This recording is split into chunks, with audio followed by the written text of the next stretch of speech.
Now, this year's G7 summit, like those of the past, has also drawn protests by different groups of activists.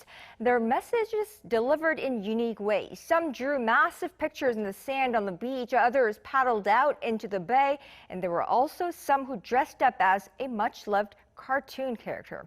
Their messages relate to climate change and vaccine equity. Sungmin shares some of the highlights. A huge portrait of the G7 leaders appeared in the sand in a bay near Newquay, Cornwall. It was drawn by an activist group called Avaaz, welcoming the leaders while calling on them to take action on vaccine inequality. We are here today to urge G7 leaders to share the vaccine recipes with the world and waive the patents so that more countries can produce the vaccines that they need for the citizens. This man was one of thousands of protesters who took to the sea, the beaches, and the streets of Cornwall during the summit to make their voices heard by the G7 leaders. At Gillingvays Beach in Falmouth, some 500 protesters paddled out into the bay to declare a, quote, ocean and climate emergency. We need to say to the world leaders, to Boris Johnson, put the ocean recovery at the heart of climate and biodiversity action. A huge blow of shock was floating underwater with the message, eat people, not plastic. And just a few miles away from the beach, campaigners dressed up as medieval penitents to march on the summit's media center.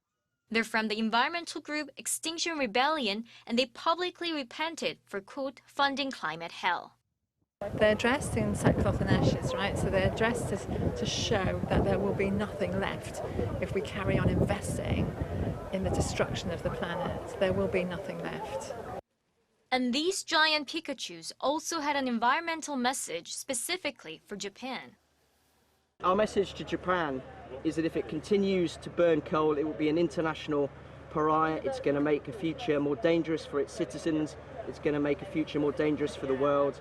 Japan has a massive opportunity at the G7 to step up, stop burning coal, and lead the world to a better future. During this year's three-day summit, around 40 groups have contacted the Devon and Cornwall police to confirm their intention to protest at the event.